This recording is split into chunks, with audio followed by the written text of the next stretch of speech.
নবনির্মিত নতুন শিব মন্দির উন্মোচনের মাধ্যমে নতুনভাবে শিবলিঙ্গ প্রতিষ্ঠা করে শুরু হলো বাবা বুড়োরাজের পূজা পাঠ। মাতলেন আসানপুর গ্রামবাসী সহ আশেপাশে এলাকার মানুষজনেরা। নবনির্মিত নতুন মন্দির উন্মোচনের মধ্যে দিয়ে নতুন শিবলিঙ্গ প্রতিষ্ঠা করে আজ প্রায় 200 বছর বাবা বুড়োরাজের পুজো অনুষ্ঠিত হয়। জাতি ধর্ম নির্বিশেষে সকলে এই পুজো প্রত্যক্ষ পরোক্ষভাবে যোগদান করে। পুজোর উদ্যোক্তারা ছিলেন শিশির ঘোষ, পরিমল ঘোষ, অভিজিৎ ঘোষ, হারাধন ঘোষ, পরীক্ষিত ঘোষেরা জানান, আমাদের পূর্বপুরুষেরা এই স্থানে চাষ করতে আসতো, শত চেষ্টা করেও এই স্থানে চাষ করা যায় না। তাই এই প্রায় 200 বছর আগে বাবা বুড়োরাজ স্বপ্নাদেশের মাধ্যমে বাবা বুড়োরাজ এই স্থানে প্রতিষ্ঠিত হয়ে পূজিত হয়। সেই থেকে এই স্থানে জঙ্গলের মধ্যে কয়েকটি ইটের তৈরি করা বাবা বুড়োরাজের মন্দিরকে সামনে রেখে পুজো হতো। তাই এবছর আজ মাঘী পূর্ণিমা তিথিতে বেশ কয়েকজন গ্রামবাসী আর্থিক সহায়তায় প্রায় 8 লক্ষ টাকা খরচে নবনির্মিত তৈরি নতুন মন্দির উন্মোচন করে মধ্যপ্রদেশ থেকে আনা হয় প্রায় 26,000 টাকা খরচে নতুন শিবলিঙ্গ প্রতিষ্ঠা করে। আজ সকাল থেকে হরিনাম সংকীর্তনের মধ্যে দিয়ে আজ গ্রামবাসীর উদ্যোগে মাঘী পূর্ণিমা তিথিতে হোম যজ্ঞের পূজা অর্চনা, আরতি সহ দুপুরে প্রায় 3 থেকে 4,000 মানুষের ভোগ গ্রহণের মাধ্যমে আনন্দে উৎসাহে সঙ্গে ধুমধামের সহিত পূজা অনুষ্ঠিত হয়। উদ্যোক্তাদের দাবি, প্রায় 200 বছরের এই বুড়োরাজের মন্দির ভীষণ জাগ্রত। এই বাবা বুড়োরাজের কাছে কেউ মানত করলে অনেক রোগ সহ মানত পূরণ হয় বলে জানান এলাকাবাসীরা। এই পূজা উপলক্ষে আজ বাবা বুড়োরাজের মন্দির প্রাঙ্গণে প্রচুর ভিড়ের মাধ্যমে সব ধর্মের মানুষজনের মিলন ক্ষেত্র তৈরি হয় বলে জানান পুজোর উদ্যোক্তারা। এই পূজার প্রধান উদ্যোক্তা শিশির ঘোষ এবং বাবা বুড়োরাজের মন্দির তলায় এসে ভোগ গ্রহণ করা এক ছাত্রী আমাদের কি জানালেন, শুনুন। আসানপুরে বাবা বুড়াস্তলায় আসে। এখানে কি হচ্ছে? এখানে পুজো হচ্ছে বাবা। এই পুজোটা কত বছরের জানো? 200 বছর। 200 বছরে কদিনের পুজো হয়? একদিন। কোন তিথিতে হচ্ছে? মাঘী পূর্ণিমা। মাঘী পূর্ণিমা। কিভাবে হচ্ছে পুজোটা? এখানে বাবার মাথায় সবাই জল ঢালছে, তারপরে সকাল থেকে হরিনাম হচ্ছে, তারপরে উপোস করেছিলাম, আমরা সবাই মিলে উপোস করেছি, তারপরে 12টা থেকে পুজো বসেছে, এখন পুজোটা শেষ হয়েছে, আমরা ভোগ খাচ্ছি। ভোগ খাচ্ছ? কিরম ভিড় রয়েছে? প্রচুর। ভোগ খেয়েছো? হ্যাঁ, এটা খাচ্ছি। ভোগ খেয়ে তৃপ্তি পেলে? একদম। কারণ এটা বাবা বুড়ারাজের সেই জন্য খুব ভালো। উপোস করেছো তুমি? হ্যাঁ।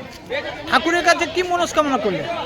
ঠাকুর যেন জগতের যত বিষ, সেটা যেন, যেমন বিষ উঠেছিল তখন যেমন খেয়ে নিয়েছিলেন, যেন আজকের যে জগতের বিষ সেটাও যেন বাবা বুড়ারাজ খেয়ে নেন, সেটাই আমরা সবাই ভালো থাকুক নাকি? সবাই ভালো তা আর কি মনস্কামনা করলে?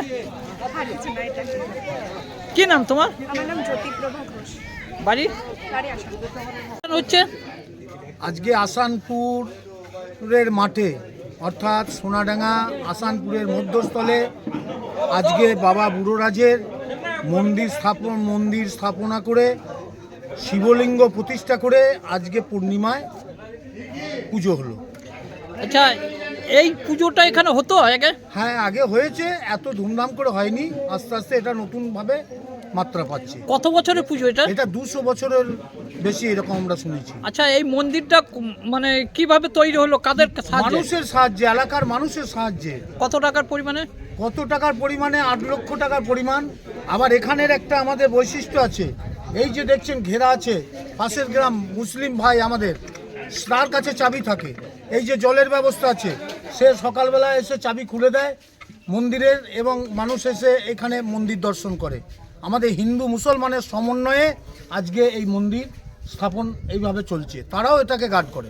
এই যে এই শিবলিঙ্গ যে প্রতিষ্ঠিত হলো, এটা কি আগে শিবলিঙ্গ ছিল না এখানে?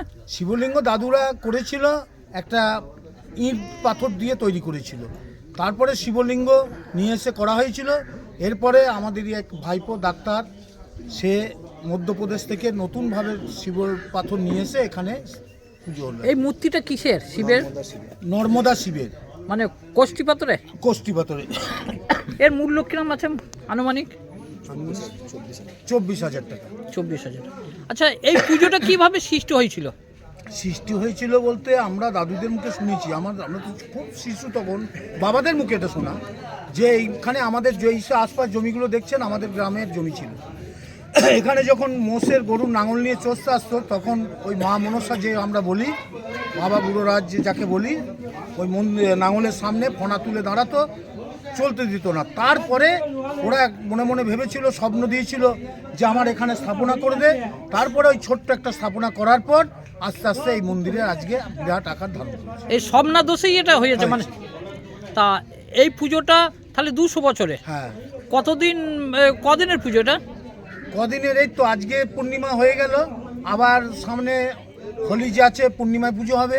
মানে মেন পুজো এই আজকে না, মেন পুজো আজকে না, মেন পুজো হবে বাবার যে কামান হয় জামালপুরের সঙ্গে, বুদ্ধ পূর্ণিমা তখন হবে মেন পুজো। তাহলে আজকে প্রতিষ্ঠিত হলো নতুন করে শিবলিঙ্গ। আর এই যে নবনির্মিত মন্দিরের স্থাপন হলো, উদ্বোধন হলো। আচ্ছা, মানুষের ভিড় কিরম ছিল আজকের পুজো? ভিড় তো আপনি নিজের চোখেই দেখলেন যে এখানে তিল ধারণের জায়গা নেই, মেয়েদের ভিড় প্রচুরভাবে দেখলেন। এখানে ভোগ কিভাবে গ্রহণ করছে মানুষ, ঠাকুরের ভোগ কিভাবে খাচ্ছে, আস্বাদন করছে। কতজন মানুষ ভোগ গ্রহণ করলেন? ভোগ তো আপনি তো দেখলেন যে আপনার ছবিতেই পাবেন, প্রায় 2 থেকে 2.5 হাজার মানুষ, মেয়ে থেকে পুরুষ থেকে আজকে এখানে ভোগ গ্রহণ করলো। তা এই আর পুজোটা কিভাবে হলো? হোম যজ্ঞ, পুষ্পাঞ্জলি, বিভিন্নভাবে পুজোটা। হরিনাম হলো সকাল থেকে, হরি যেহেতু রয়েছে, গন্ডি খাটা, বিভিন্নভাবে পুজোটা হলো। এই ঠাকুরের বৈশিষ্ট্যটা মানে মাহাত্ম্যটা কি?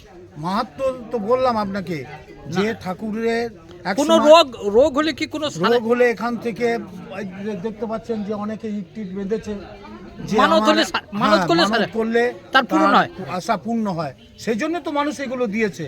আজকে তাদের আশা পূর্ণ হয়েছে বলে আজ মন্দিরটাকে এইভাবে সাজিয়েছে, এই যে আটচালা দিয়েছে, এই যে দেখছেন এগুলো দিয়েছে, তাদের মনোবাসনা পূর্ণ হওয়ার জন্য। কারা পরিচালনা করে এই পুজো? এইটা পরিচালনা আগে তো আমরা করতাম, কয়েকজন আমাদের দাদুরা বাবারা করেছে। এরপরে আমরা এখন নতুনভাবে একটা চিন্তা ভাবনা নিয়েছি যে আমাদের এই এলাকায় নতুন করে একটা কমিটি স্থাপন করে আগামী দিনে আমরা পথ চলা। এটা গ্রাম সোলানা না আশপাশ গ্রামের? সোলানা শুধু নয়, পাশের গ্রাম নিয়ে পুজো আছে। হ্যাঁ, পাশের গ্রামে সোনাডাঙ্গা দেখছেন, এরাও আমাদের প্রচুর সহযোগিতা করে। না, তাদের নিয়ে পুজো, সকলকে নিয়ে পুজো, মানুষকে নিয়ে পুজো। আপনার নাম পরিচয়? আমার নাম শিশির ঘোষ। আপনি এই পুজো উদ্যোক্তা বা মন্দিরের একদম? আমি এই পুজো। মন্তেশ্বর থেকে জ্যোতির্ময় মণ্ডলের রিপোর্ট, সুন্দর বাংলা নিউজ।